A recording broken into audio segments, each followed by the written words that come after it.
Hello, and welcome to Alive with Bhavna. Thank you for listening to today's show, where I will be discussing how free are you. For those new to the show, I am Bhavna Nagar. I've worked as a clinical psychologist for the past 20 years, both in New Zealand and in South Africa, where I come from.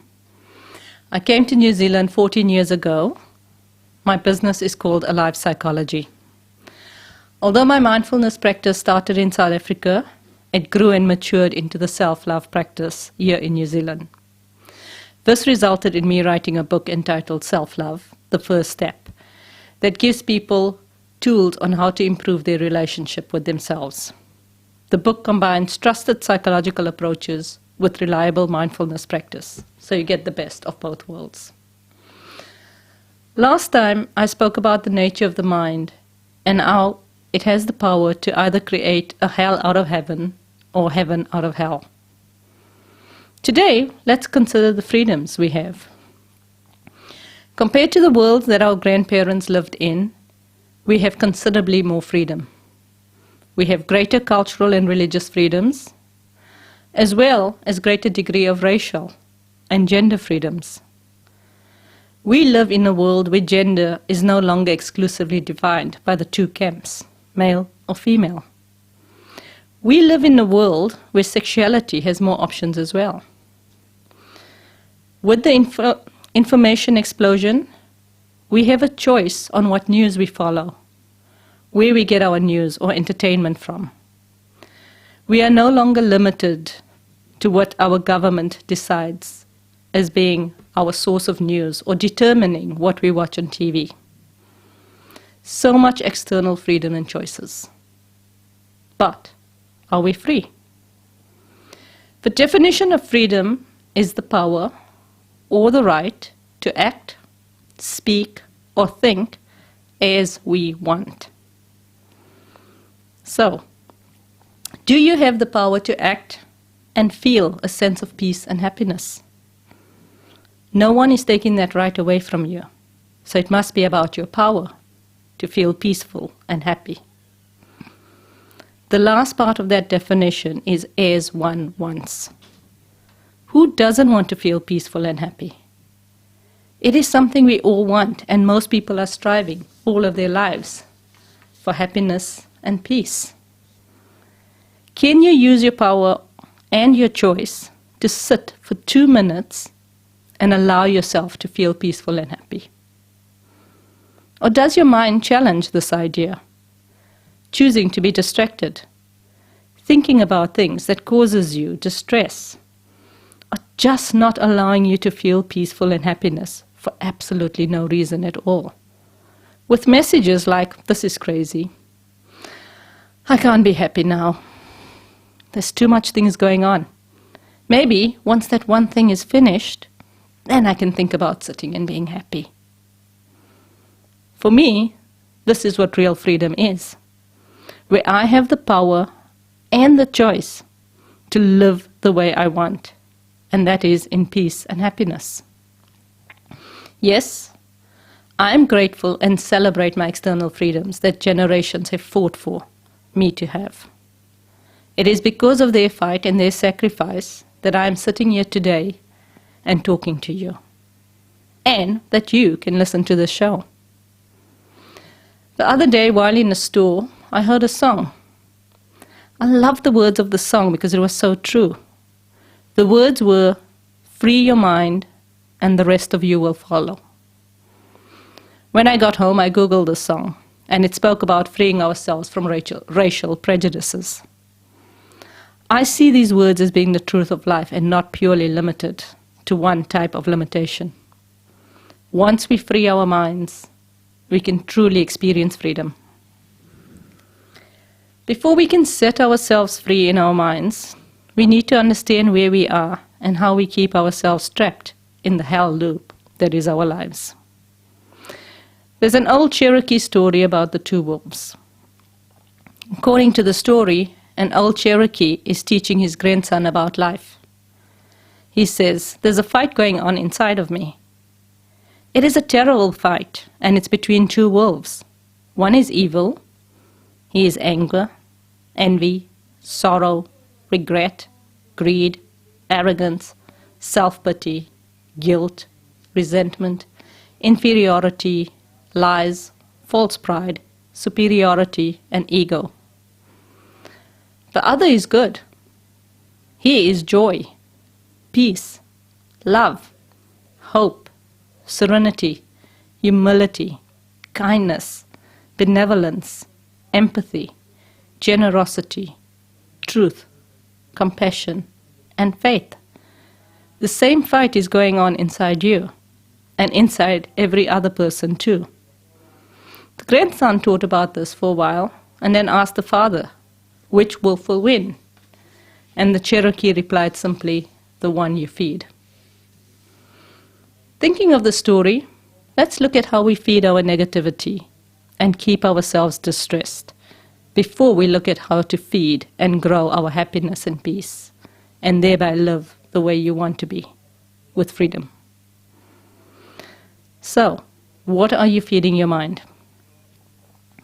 As much as I love the fact that we have so much choice and freedom as to what we read, watch, and follow on social and other media, it is also this vast choice that is part of our downfall. I have the freedom or the choice to either feed myself stories, ideas, messages of how unsafe I feel or how unsafe this world is, or how safe the world is.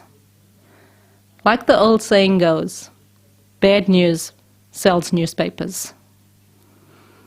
We don't find excitement, energy in listening to good news, how this person is living a free and happy life.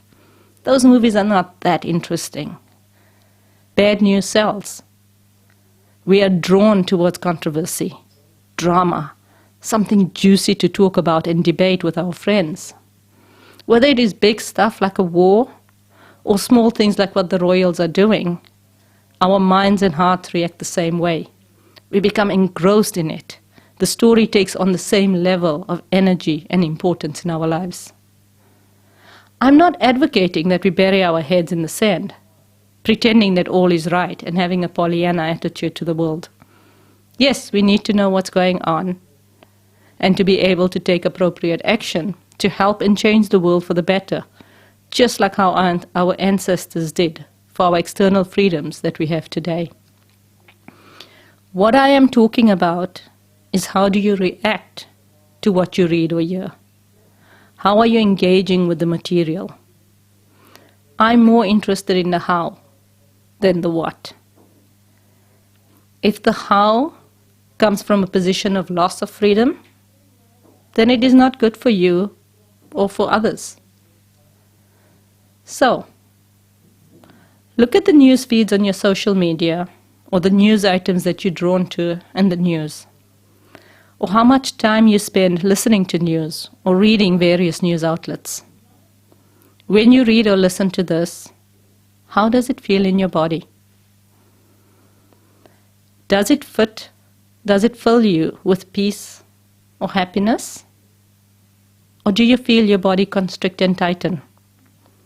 When you add comments or call in, are you coming from a place of love, compassion, or anger and hostility? That is the wolf that you are feeding. What about the movies or the series that you prefer to watch in the evenings? Do you watch crime dramas, soaps, feel good, dramas, thrillers, horrors, reality TV? Do you watch programs that have healthy, affirming relationships?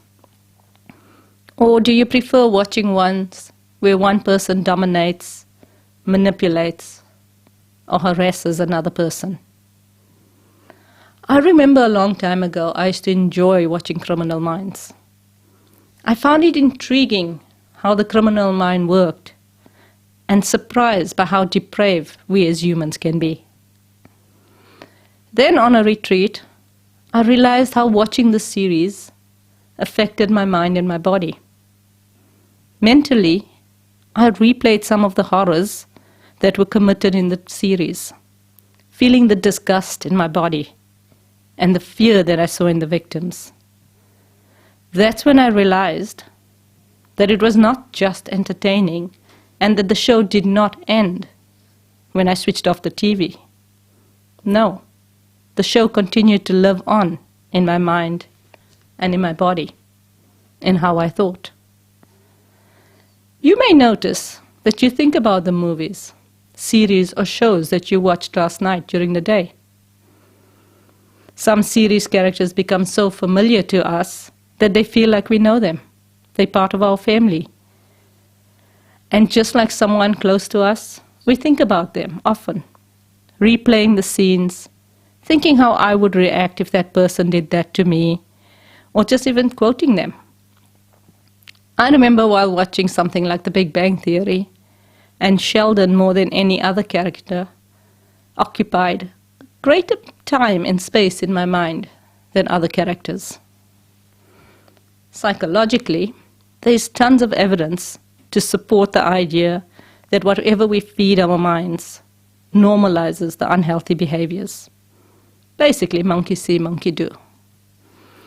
With the Trump presidency, there was an exponential rise in racial, sexualized, and other forms of violence on minority groups, because this type of behavior was normalized by a person in power.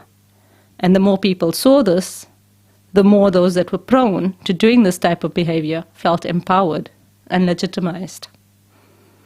With the rise of unhealthy sexuality on TV, for example, movies like The Game of Thrones, programs which objectify women or glorify rape scenes, there's a rise in young boys and men threatening or even actually raping women, both here in New Zealand and around the world.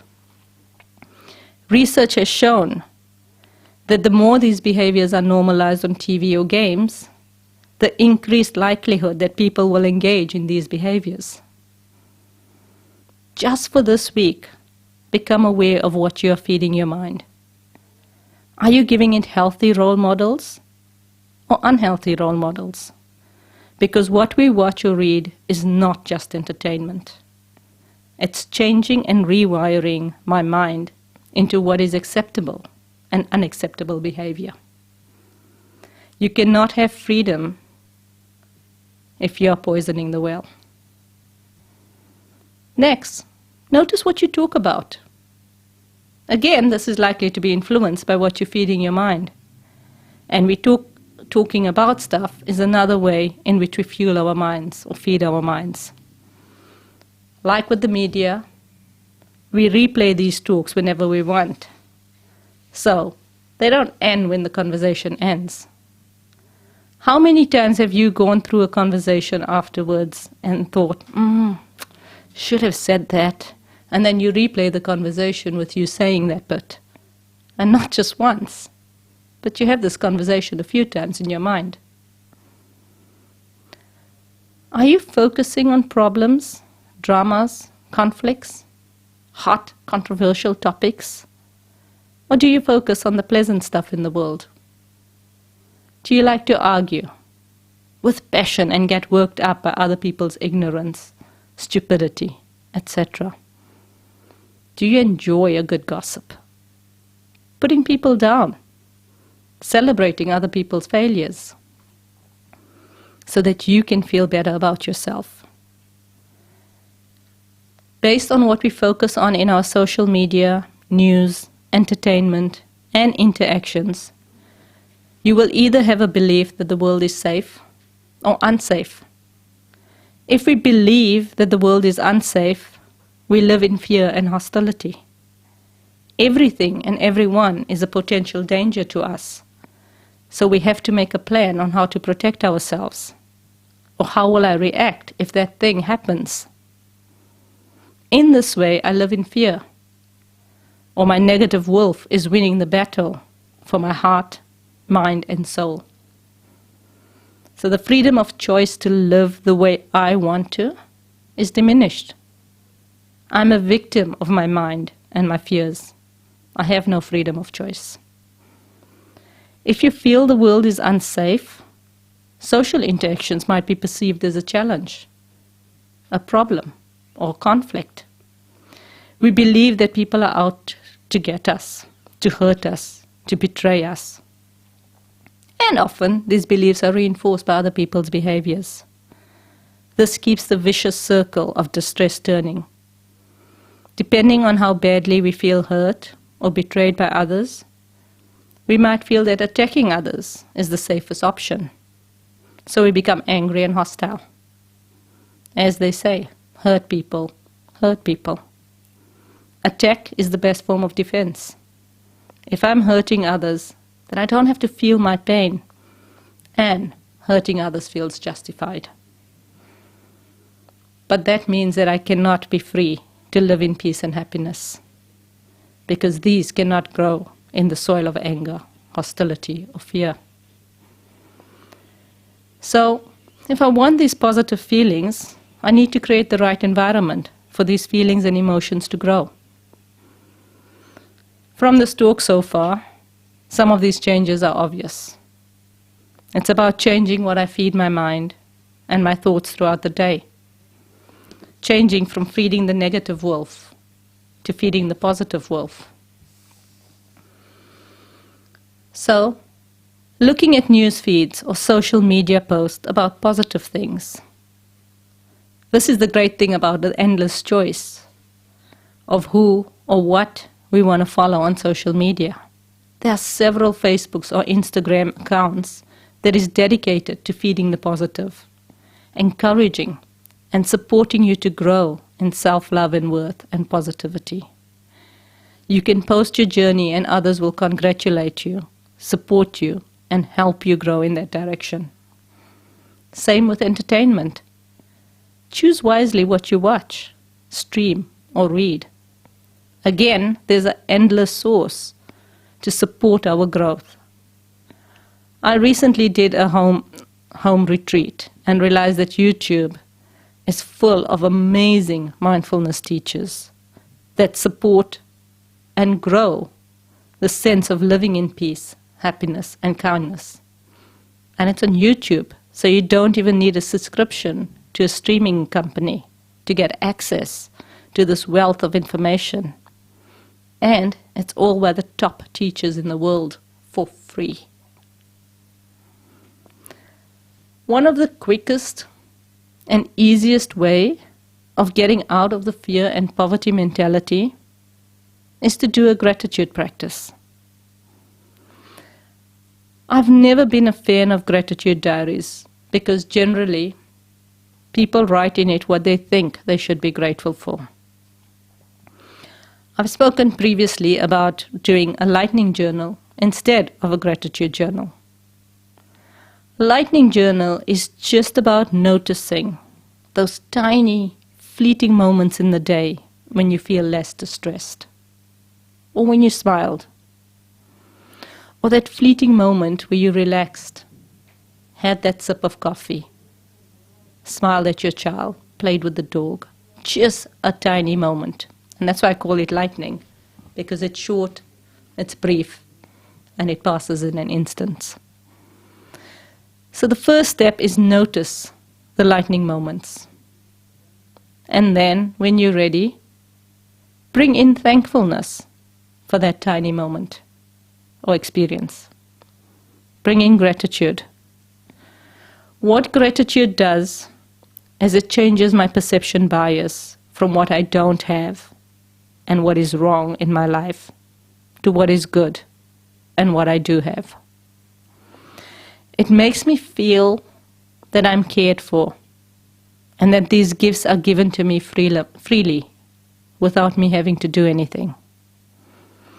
This decreases the likelihood of me becoming arrogant or entitled because the world owes me. Instead, I grow in compassion because these are gifts. They're given to me. This enables me to see the interconnectedness of life and to realize how blessed I am, even if it's just to hear the birds in the morning, the sun on my skin, whatever small way. My daily gratitude practices consist of each night when I go to bed, just before I fall asleep, my last thoughts is to say thank you. Doesn't matter who you say thank you to. God, Goddess, spirits, angels. I kind of use all of them depending on the day. And I thank them for the experiences that I had in the day. The good and the bad. And all the blessings that I had in my life. And after thanking them, I thank my mind and my body for all the things that it allowed me to do this day. And all the things that it has done for me today to keep me alive, to keep me safe, to keep me well. And then I fall asleep. And my first thought in the morning, before I open my eyes, is repeating this thankful practice. And thanking God, angel, spirit, universe, for another day. For the sleep that I had, irrespective of whether the sleep was good or bad. And for the opportunities that the day brings for me. I then again thank my mind and my body for the sleep and for the day, whatever that brings. I extend my thankfulness to Mother Earth. And then once I'm awake and I see the sun, I thank the sun for making an appearance today and for all the gracious things that the sun allows. And that's how I start and end my day, with gratitude. And this helps me grow in a sense of peace, love, and happiness. Because now I have the freedom of choice. I can choose to live the way I want, because it is up to me. Thank you for listening to today's show. If you want to get hold of me, all my details are available on my website, which is alivepsychology.co.nz. You can also find my TEDx talk there on alivepsych.co.nz, and there's a Facebook and Instagram account with the same name. Thank you and have a blessed day.